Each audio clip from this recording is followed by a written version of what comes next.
Today we're gonna go ahead and turn these 4 nether farms into a surreal nether build inside the overworld. Let's grab some wood to make some planks, to make some chests, so we have a place to put the items that we're going to need for this build. And one extra right here. Starting by gathering a bunch of crimson stems, with warp stems of course, so we can start building a nice little outline.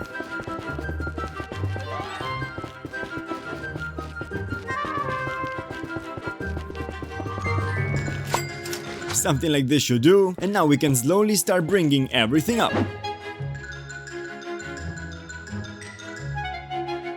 This height should be more than enough, so now we can take some temporary blocks, place them inside.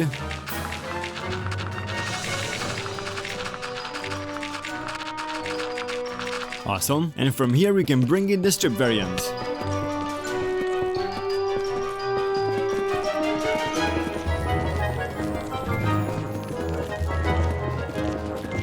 My hope is that this is going to look like a big wooden spike coming from the ground and meeting all the way up with the storage system. Now, we definitely do not have enough warp stems, but that's not really a problem now, is it? And before we continue this section, let me show you what I want to do for the other 3. I'm gonna connect this giant wall with this one right here, bring it all the way around, and of course all the way up. So there we're gonna have warp stems, and here warp stems as well, and on the sides we're gonna have crimson stems, and crimson stem here as well. Well, you know the plan, so let's start bringing all of these walls up.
Welcome back everyone. Now, as you could see from the time-lapse, I didn't actually finish everything. After having done these massive pillars, I was missing all the wood to complete the next ones. So I grabbed a bunch of bone meal and started connecting all of the chests with hoppers. Cause my idea is that up here, we should be able to control everything. And this includes organizing the items, starting the farms, and of course filling them up with bone meal. So let's put down these remaining hoppers, and let's gather some more iron and some more wood.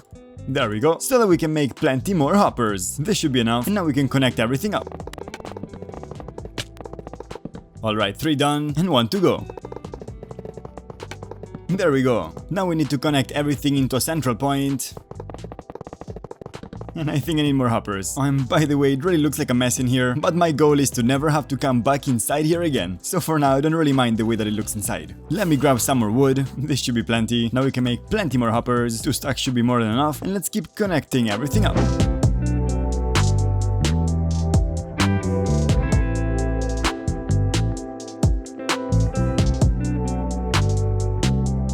Alright, something like this should do. So ideally, right here we can put the bone meal. It's gonna get transported all the way down inside of this chest. In this chest, separated between this chest, and this one is gonna be separated once again into these 2 chests, which are also gonna be separated into 2 more chests, and the same thing on the other side. Now, to make 100% sure that it works correctly, let's grab as much bone meal as we can. There we go. And let's see if we put it inside these chests, if it's gonna get distributed correctly. Well, we definitely have bone meal coming into the first chest, and for now it's taking this path all the way to this chest right here, which I think is a success. So let's keep gathering bone meal, put it inside this chest right here, and let it be distributed all around these farms. Awesome, all of these chests are now full, so let's make some more bone meal and go fill up the chest at the bottom. There goes the last of our bone meal, so I wanna get rid of the scaffolding and check the dispensers to make sure they're being filled up. And yes, it does look like it. Let's check all of them. Awesome. And as this is filling up, I would like to gather some nether materials, so we actually have everything we need to build this whole structure. So it's time to grab our handy ender chest, fly towards the nether, mend our items, there we go, grab some potions of fire resistance, just in case, make our way inside of the nether,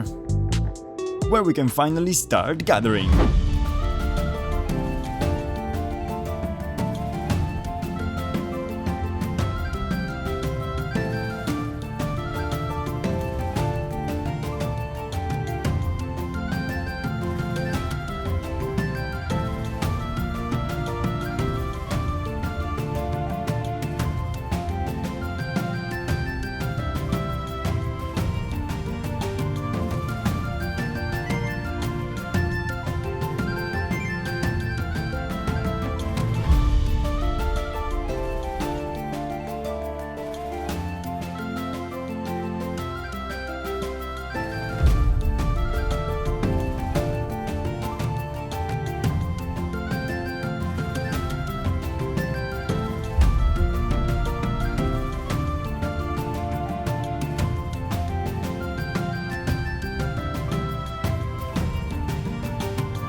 Hello, I just finished collecting a bunch of items that we're going to be able to use for this build, but because I'm still waiting for the bone meal to be distributed, I really want to do something about this. And this, of course. I thought about weeding them out up there, but in the end, I think that doing it down here, before they reach the water stream, is a much better idea. So let's see if we find a way to do this. I first wanna grab some hoppers and some chests, with some building blocks, and of course a bunch of redstone components. Now I want to get rid of the floor,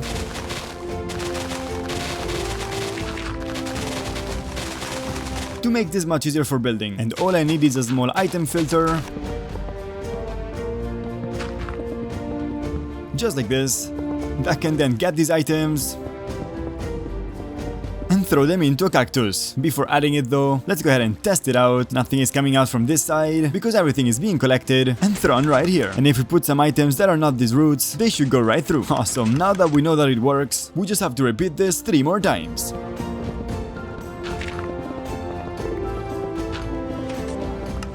Second one done, third one done as well, and finally the fourth one done as well. Time to put everything we don't need inside this chest and grab 4 cacti and 4 sand. One here, one there, another one here, and finally one right here. Awesome! And with this done, we really shouldn't have any more issues with these roots, which means much more space for the items that do matter. The bone meal is looking pretty empty right now, which probably means that every single dispenser is now full, so let's flick these levers and watch the farms go.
And now if we have done everything correctly, the only items coming up here should be the logs, the leaves, the vines, and of course the little mushrooms, which is exactly what it looks like. Well, with the farm going and the sorting system looking much better, I'm gonna keep bringing all of these walls up so that we can work on a little structure on top of them. Alright my friends, it's time for another time lapse, so let's go!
Hello everyone! Welcome back. As I was bringing up the walls, it was already time to stream. So during the stream, we actually built the first massive tower that's gonna stand on top of these wooden pillars. I really cannot wait to see how everything is going to look once it's done. And because I started, I really feel like continuing and build the remaining 3 massive towers. I have a couple ideas for this floor right here, and of course for the floor down here, to make it blend much better with the surroundings. But before doing that, we really have to finish all of the towers. So my friends, I know we just finished a time-lapse, but today I really can't get enough. So let's roll yet another time-lapse, finish these massive towers, and I will see you when it's done. Let's go!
Welcome back everyone! We were finally able to repeat the tower design on all 4 platforms, and I really think it looks incredible. I decided to have the red towers on the blue platforms and the blue towers on the red platforms to give it some more variation. But despite the towers being done, this build is far from finished, but I thought we could go ahead and finish it together. Starting with grabbing some blackstone variants to add some height variation on these platforms, with a couple lanterns, some random decorative blocks,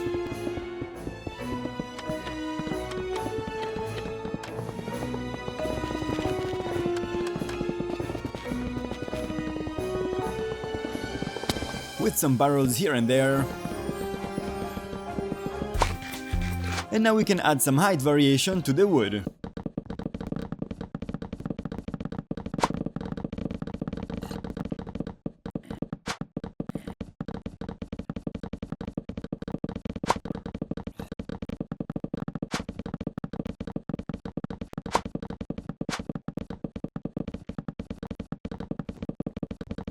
Now I would love to add some color, so let's grab these wart blocks and sprinkle them around.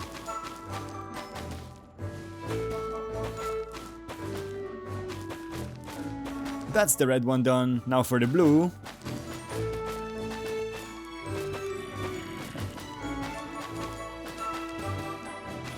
Perfect, something like this should do.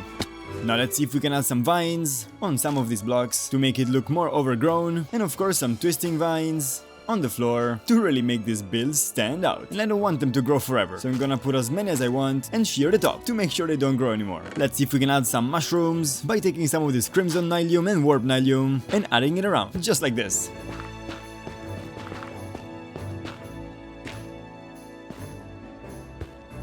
Perfect. Alright, I think the top is looking very good. Now with this top section done, I would like to do something about the base of this build. So let's grab some more blackstone and make our way down where we can go to grab some magma blocks, some netherrack, and some crying obsidian as well. Now I would like to make some flint and steel, first try, so we can light some of the blocks on fire. And I think the best way to go about this is to choose a random location and start placing down magma blocks in some sort of a diagonal crack pattern. And when it looks alright, we can add the netherrack, the blackstone, set some of the netherrack on fire, and finally some path blocks.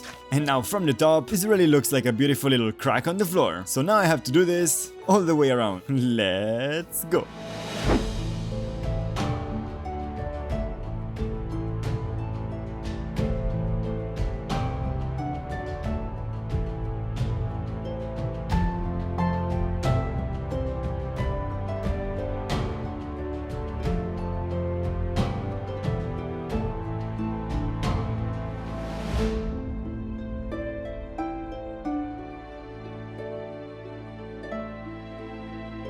Alright, something like this should work just fine. Now the only thing missing for the base are some big blackstone spikes coming out from the ground.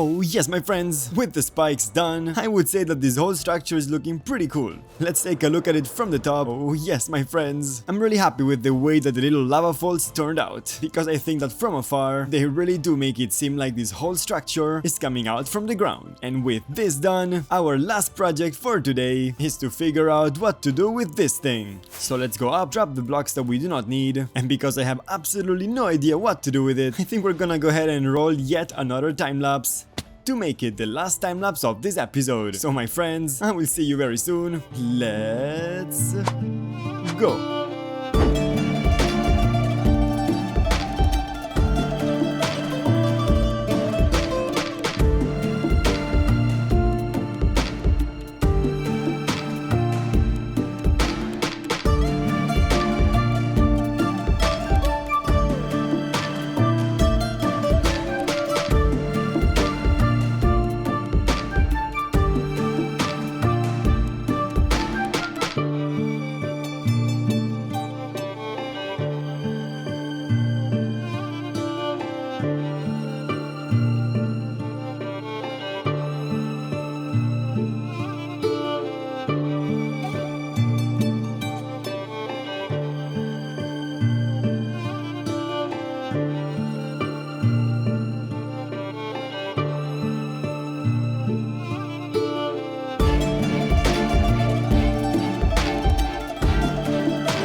Welcome back everyone! Finally we were able to completely finish this build and it looks truly incredible. Let's make an out-of-body experience to look at this whole thing done. Oh yes my friends, with the huge wooden pillars coming out of the ground, the ominous spikes, the dark towers, and in the middle of everything, a giant mushroom. I tried to make its stem wrap all the way around the bubble elevator, and I also had to leave some holes for the item droppers, which is why it looks a little bit weird, but from afar, it's practically unnoticeable. But my friends, after so much work, we can finally call this build done. Let me know what you think about it in the comments, and if you think I missed anything, or should have done something differently, let me know as well. I would love to know your opinion. But hey, with this done, it's now time to move to the naming. Starting with my friend Game King, who would like me to name a diamond axe Mother's Death Slipper.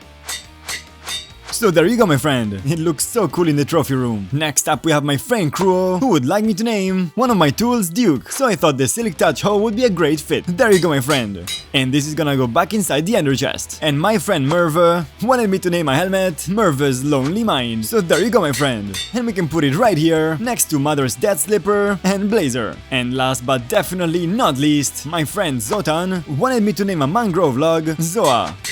So this can go in the trophy room as well. Oh yes my friends. Now let's make our way out of the tree farm and admire the massive structure we built in today's episode. Well my friends, with the build completed and the naming done, it's time to call it an episode, and I wanna thank you all so very much for watching. If you made it to this point, I would really appreciate it if you liked the video, and if you aren't already, why not subscribe? I post a hardcore episode every single week, and you can find me on Discord 24/7. My friends, I wanna wish you all an incredible day, and I can't wait to see you next week, where we're going to work on another incredible project. Thanks again for sticking around until the end. My name is Lonely, and I will see you very soon. Bye bye.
Wow, and at night it looks so much better.